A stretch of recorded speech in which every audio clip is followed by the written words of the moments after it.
하나님 주신 말씀 시편 85편 4절부터 9절까지 말씀입니다. 시편 85편 4절부터 9절 말씀입니다. 구약성경 865면에 있습니다. 한 절씩 우리가 교독으로 읽겠습니다. 우리 구원의 하나님이여, 우리를 돌이키시고 우리에게 향하신 주의 분노를 거두소서. 주께서 우리에게 영원히 노하시며 대대에 진노하시겠나이까. 주께서 우리를 다시 살리사 주의 백성이 주를 기뻐하도록 하지 아니게 하시겠나이까. 여호와여, 주의 인자하심을 우리에게 보이시며 주의 구원을 우리에게 주소서. 내가 하나님 여호와께서 하실 말씀을 들으리니 무릇 그의 백성 그의 성도들에게 화평을 말씀하실 것이라. 그들은 다시 어리석은 대로 돌아가지 말지로다. 진실로 그의 구원이 그를 경외하는 자에게 가까우니 영광이 우리 땅에 머무리리다. 아멘.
사랑하는 성도 여러분, 우리가 예수님을 주인으로 영접하고 우리는 천국을 맛보았습니다.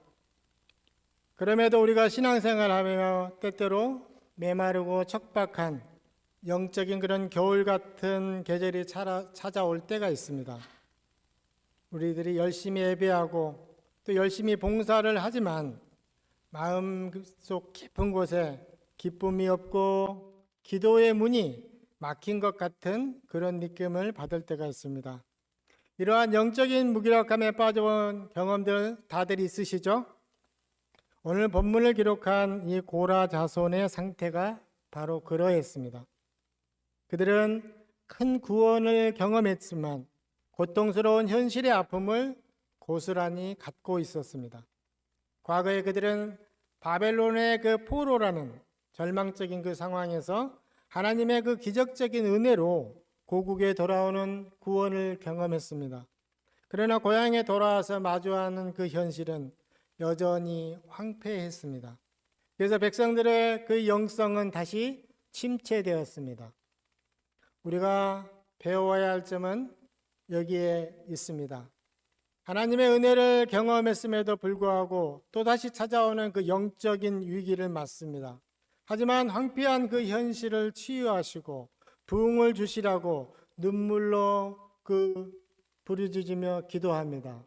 그래서 우리가 배워야 할 점은 은혜를 기억해야 한다는 것입니다. 마침내 사랑과 진리, 의와 화평이 가득한 삶으로 회복될 것을 확신하는 이 희망찬 노래를 우리가 오늘 봅니다. 시인은 지난날 하나님께서 백성들에게 그 베푸셨던 그 사랑을 기억했습니다. 포로에서 돌아오게 하셨고 백성들의 그 죄악을 사하여 주셨으며 주의 모든 그 분노를 거두셨던 그 은혜를 회상했던 것입니다. 그렇습니다. 회복의 시작은 하나님이 과거의 내 삶과 나의 교회에 베푸셨던 은혜와 그 용서를 기억하는 데서 출발합니다. 우리가 낙심하고 영적으로 가라앉아 있을 때 가장 먼저 해야 할 것은 은혜를 기억하는 일입니다. 우리가 사탄의 종노릇 할 때 언약대로 건져주시고 십자가로 우리의 죄를 사하셨던 이 하나님의 그 첫사랑과 은혜를 기억할 때에 우리에게 돌이킬 힘이 주어집니다. 그런데 우리가 과거 은혜를 맛보았지만 지금도 고난과 영적인 그 침체를 겪고 있는 이 문제를 우리가 여전히 가지고 있습니다. 이 상황에서 깨어나서 또다시 백성들을 살리사 주만 기뻐하게 해달라고 시인은 기도했습니다. 시편 85편은 하나님께서 다시 살리는 부흥을 노래하고 있습니다. 중요한 것은 그럼에도 불구하고 우리를 돌이키시고 우리를 다시 살리사라는 이 말씀을 통해 가르침을 주십니다. 참된 부흥과 회복은 인간의 노력이 아닙니다. 오직 하나님의 주권적인 그 은혜로만 가능하다고 시인이 지금 고백하고 있습니다. 오늘 설교의 제목이 CPR이죠. 우리 마주 집사님 CPR이 무엇인지 아주 잘 아실 겁니다. 이 CPR, 예수님이 영을 살리는 그 능력입니다. Christ's power to revive.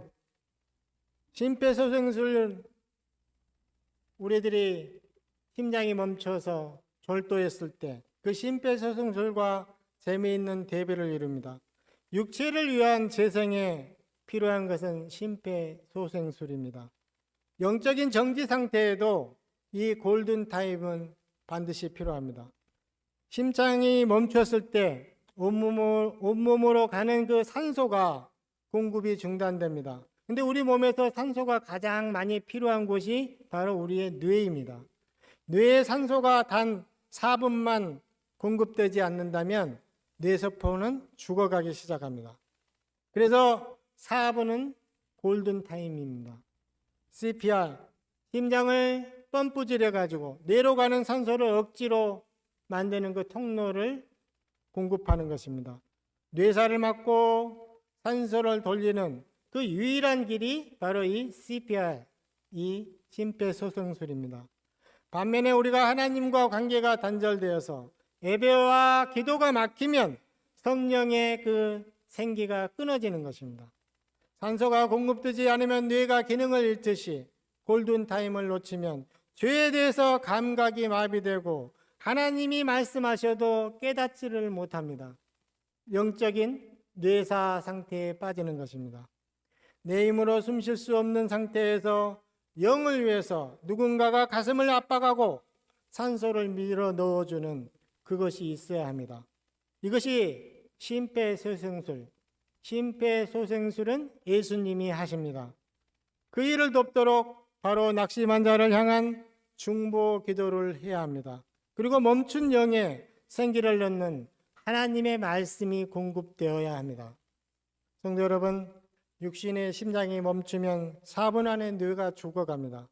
혹시 우리의 영적인 그 심장이 안전하신가요?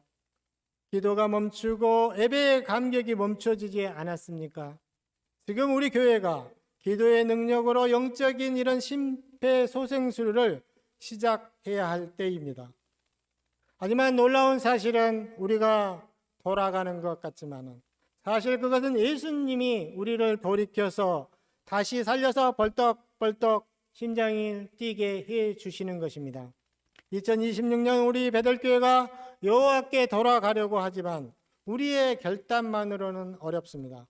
우리가 구원의 하나님이여 우리를 돌이키시고 라는 이 기도처럼 여호와께서 은혜를 베푸셔야 합니다. 여호와께서 은혜를 베풀어서 우리의 마음을 만져주셔야 우리가 돌이켜서 다시 살아나 돌아갈 수 있는 것입니다. 이것은 우리가 예수 안에 있어야 한다는 것입니다. 고라자손의 시인은 기도를 마친 후에 하나님의 응답에 귀를 기울였습니다. 결국 여호와 하나님께서 주실 구원과 그 영광에 그 땅에 가득할 것을 확신하였습니다. 역사가 우리에게 주는 영적인 교훈은 이렇습니다. 출애굽할 때 한 치 앞도 보이지 않았지만 가나안에 들어갈 때 의지했던 그 하나님의 손, 그 하나님의 손의 도움이 필요하다는 그 믿음이 필요합니다. 나의 과거의 배경과 죄는 상관이 없이 오늘 하나님 앞에 내가 그리스도인으로 바로 서려는 우리 모두에게 커다란 위로가 됩니다. 오늘도 우리가 기도하면서 내 영혼의 메마름을 인정하고 하나님께서 살리시는 그 새 은혜를 함께 구합시다. 이 본문은 백성이 신실하지 못하여도 용서를 구하며 무너진 영성을 안고 도와달라고 부르짖는 그 기도를 해야 한다는 것입니다. 결국 여호와는 의로우셔서 구원해 주실 것을 확신합니다. 구속사적 관점에서 보면은 장차 이 땅에 오셔서 죄인을 하나님께로 돌이키시고 영원한 생명을 주실 그 예수 그리스도의 그 사역을 온전하게 예표하고 있습니다. 시인은 우리를 돌이키소서라고 땅에서 하늘을 향해 기도했습니다. 그러나 하나님이신 예수 그리스도께서 친히 이 땅에 오셔서 우리를 향해 눈물로 제발 돌아서라 라고 부르짖으십니다. 공생애를 시작하시면서 첫 외침이 마태복음 4장 17절에 이때부터 예수께서 비로소 전파하여 이르시되 뭐라고 하셨나요? 회개하라, 돌아서라, 천국이 가까이 왔노라 라고 말씀하셨습니다. 회개하라고 예수님이 친히 중보 기도하십니다. 또한 예수님은 누가복음 13장 34절에서 애끓는 심정을 토로하셨습니다. 예루살렘아 예루살렘아 선지자들을 죽이고 네게 파송된 자들을 돌로 치는 자여 암탉이 제 새끼를 날개 아래에 모음같이 내가 너희의 자녀를 모으려 한 일이 몇 번이냐? 그러나 너희가 원하지 아니하였도다 라면서 백성이 돌아오길 간절히 바라시는 아버지의 통곡의 소리입니다. 인간은 자기 스스로 돌아설 수 없습니다. 누가복음 22장 32절에서 십자가를 지시기 전에 실패한 베드로에게 이렇게 말씀하십니다. 그러나 내가 너를 위하여 내 믿음이 떨어지지 않기를 기도하였노니 뭐라고요? 예수님이 이미 베드로를 위해서 기도를 하셨답니다. 너는 돌이킨 후에 내 형제를 굳게 하라 라고 말씀하셨습니다. 십자가에 달려 죽으시자 어부였던 베드로는 까맣게 잊어버리고 고기 잡으러 다시 갈릴리로 돌아갔습니다. 그 베드로가 스스로 결단해서 돌아온 것이 아닙니다. 뼈아픈 실패의 자리에서 예수님의 기도, 중보 기도가 있었습니다. 그 기도를 베드로가 생각했습니다. 부활하신 주님이 찾아와 주셨기에 비로소 베드로는 돌아설 수 있었습니다. 오늘도 연약하여서 넘어지는 우리를 위해서 하나님 우편에서 돌아서라, 제발 돌아서라고 친히 중보하시는 분, 그분이 바로 예수 그리스도이십니다. 우리가 영적인 침체에서 결국 일어설 그 이유가 내 의지가 강해서가 결코 아닙니다. 예수님 때문입니다. 예루살렘을 보고 눈물을 흘리셨고 베드로를 위해서 기도하셨습니다. 십자가에서 피 흘려 길을 열어주신 그 예수님의 그 간절한 그 기도가 오늘 저와 여러분을 관건 쪽으로 돌려 세우시기 때문입니다. 그래서 예수님이 우리에게 필요합니다. 시편 85편 4절에 우리를 돌이키소서라는 이 기도는 마침내 예수님이 십자가에서 다 이루었다, 테텔레스타이라고 부르짖으신 그 선포 속에서 최종적으로 응답되었습니다.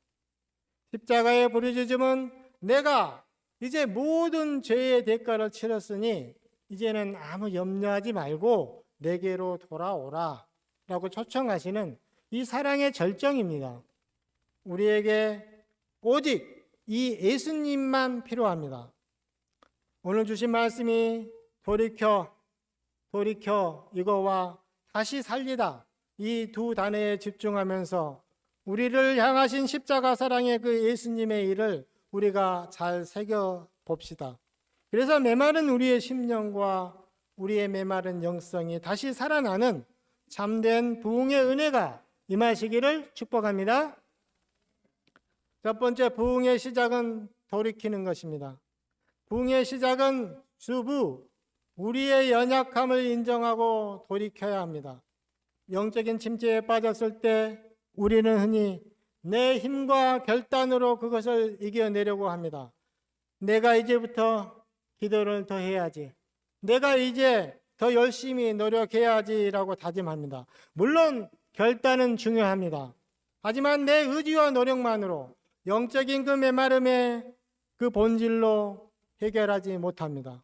오늘 본문 4절의 시인은 우리 구원의 하나님이여 우리를 돌이키시고 우리를 향하신 주의 본노를 거두소서 이렇게 기도하였습니다. 하나님이여 우리를 돌이키시고, 여기서 돌이키시고라고 하는 이 말씀은 우리를 회복시켜 주시고 우리를 주님께로 향하도록 하옵소서라는 그 뜻입니다. 시인은 지금 자기 스스로 돌아갈 힘이 전혀 없다고 고백했습니다. 내 영혼의 나태함과 완악함을 내 힘으로 깨뜨릴 수 없습니다. 주님, 제 손을 잡아서 돌려 세워 달라고 지금 외치고 있습니다. 구약 성경 전체에서 여호와께 돌아가자, 또 우리를 돌이키소서라고 여기에 사용된 이 히브리어 단어는 원자리로, 원래 자리로 되돌아가는 것입니다. 이 단어는 무려 1000번 이상을 사용하면서 회개와 회복을 이해하는데 그 핵심적인 단어입니다. 역대하 30장 6절에서 너희는 여호와께 돌아오라 라고 말씀하셨습니다. 회개 원리는 정체성을 가진 백성이 가던 길을 멈추고 돌아오면 하나님도 남은 자들에게 돌아오십니다. 성경이 말하는 참된 회개는 눈물을 흘리는 어떤 그 감격적인 후회가 결코 아닙니다. 가던 길을 전환하는 것입니다. 유턴하는 것입니다. 세상과 죄를 향해 걸어가던 그 발걸음을 180도 돌려서 하나님을 향하여 걸어가는 그 행동을 말합니다. 또 다른 사용은 하나님의 편에서 돌이키는 것입니다. 하나님은 자기 마음을 돌이키는 일을 하실까요? 혼돈스럽죠. 성경에는 하나님은 절대 뜻을 바꾸지 않으신다 말씀하셨습니다. 그리고 동시에 하나님의 뜻을 돌이키셨다는 말씀이 동시에 공존하기 때문입니다. 민수기 23장 19절에서 하나님은 사람이 아니시니 거짓말을 하지 아니하시고 인생이 아니시니 후회가 없으시도다라고 말씀하였습니다. 여기서 후회가 없다는 이 말에 사용되는 단어가 생각을 바꾸지 않는다는 뜻입니다.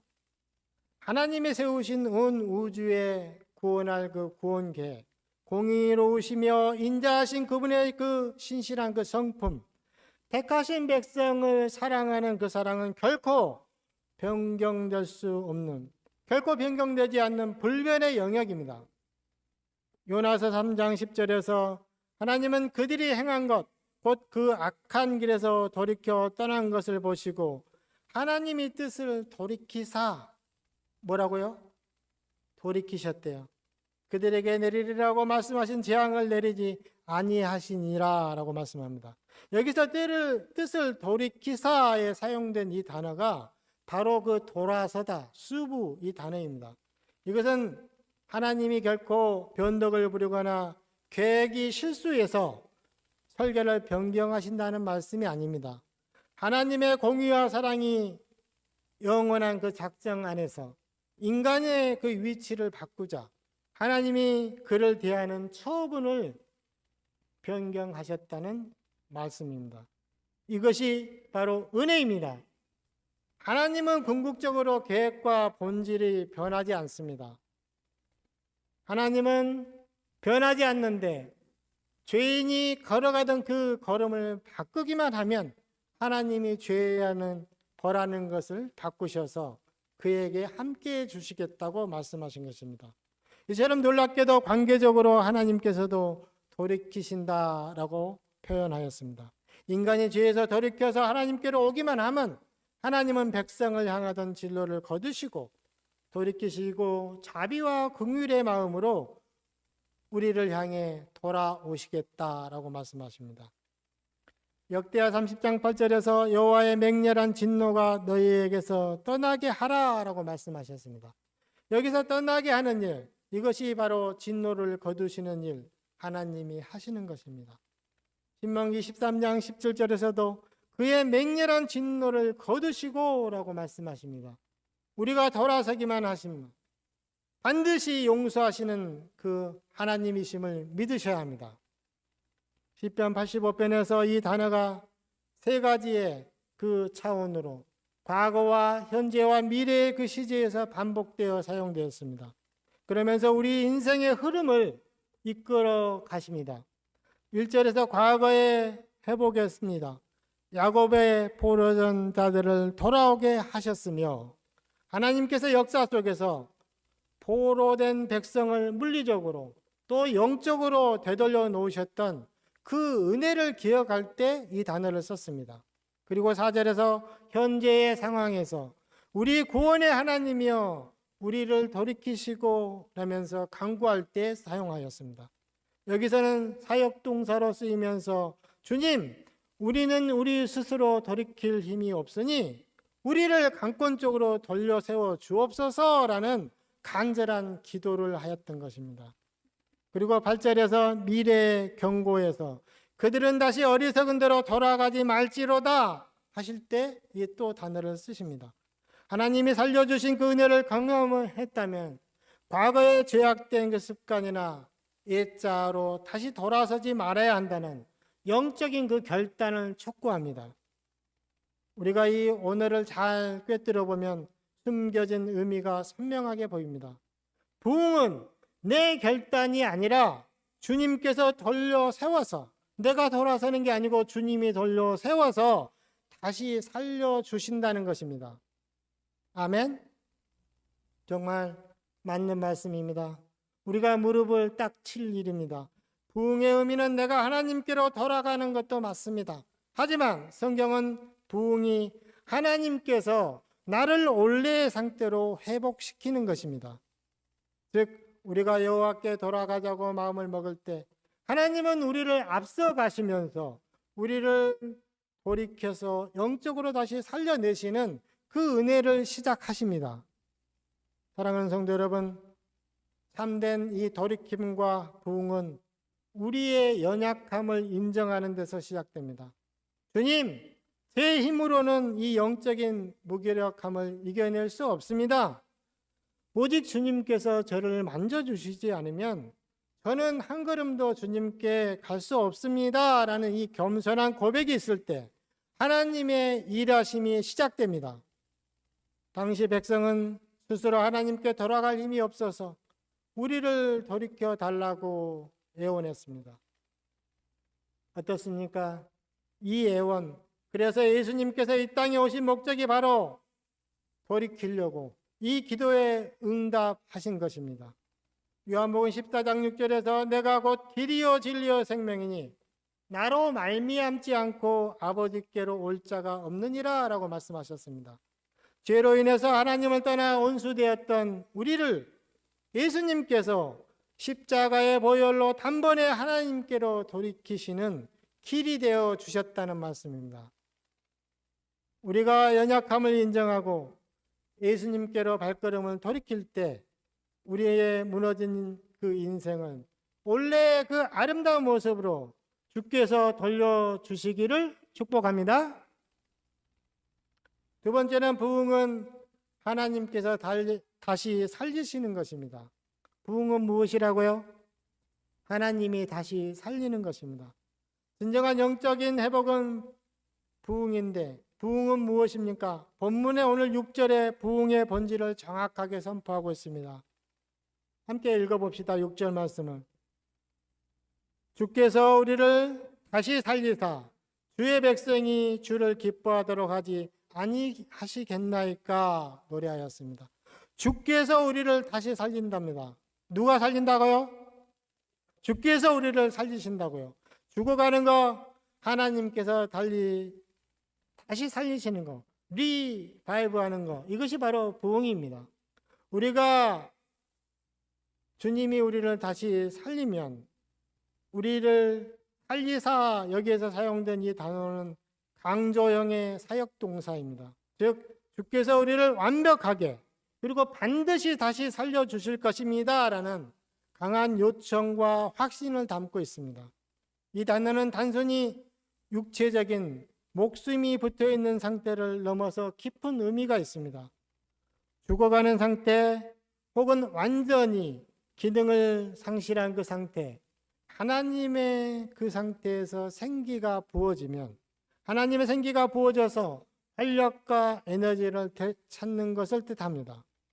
부흥이란 우리가 어떤 새로운 프로그램을 도입하거나 사람이 모여서 사람의 열정을 쥐어짜내는 그런 어떤 이벤트의 행사가 아닙니다. 부흥은 생명의 회복인 것입니다. 우리는 교회의 부흥을 말하면 교인 수가 늘어나거나 재정이 많아지는 그 외적인 성장을 떠올립니다. 그러나 성경이 말하는 부흥은 다시 살아나는 것입니다. 히브리어로 하야란 이 동사는 부활, 소생의 뜻 그대로입니다. 영적으로 호흡이 끊어져서 죽어가던 그 심령에게 다시 호흡이 재개되는 것입니다. 마비되었던 예배의 감격이 다시 살아납니다. 굳어있던 기도의 혀가 풀리는 것, 이것이 바로 부흥입니다. 즉 교회 안에 생명의 역사가 다시 꿈틀거리는 것, 이것이 진짜 부흥이라는 말씀입니다. 생명의 근원이 바뀌는 역사가 바로 부흥입니다.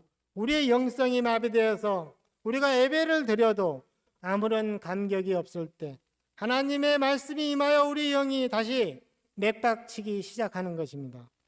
에스겔 골짜기의 마른 뼈들에게 하나님의 말씀과 생기가 들어가자 그 뼈들이 군대로 살아났습니다.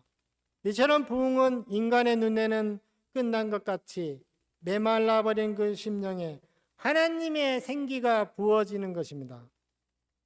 성령의 단비가 내려서 하나님이 우리를 다시 살리실 때 어떻게 변화하였습니까? 오늘 6절 후반절에 주의 백성이 주를 기뻐하도록 하신다고 답하였습니다. 부흥은 생명이 살아나면 어떻게 한다고요? 주를 기뻐합니다. 환경이 바뀌는 것이 전혀 없습니다. 문제가 모두 다 해결된 것이 결코 아닙니다. 그러나 하나님이 내 영을 살리시면은 내 안에 주님 한 분이면 만족합니다 하는 이 기쁨이 회복됩니다. 세상의 어떤 조건 때문에 기뻐하는 것이 아니라 나를 구원하시고 인도하신 그 하나님의 존재 그 자체 때문에 춤추며 기뻐하는 것, 그것이 바로 살아나는 부활 생명인 것입니다. 살아난 영의 열매는 주를 기뻐하는 것이라고 말씀하셨습니다. 오늘 시편 85편 6절은 주님이 우리를 다시 살리시는 궁극적인 그 목적을 분명하게 밝혔습니다.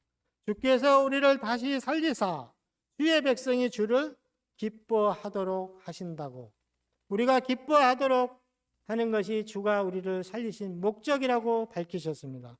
내 영이 살아나는 가장 확실한 증거는 내 안에 하나님 한 분이면 만족합니다 하는 이 기쁨이 솟아나는 것입니다.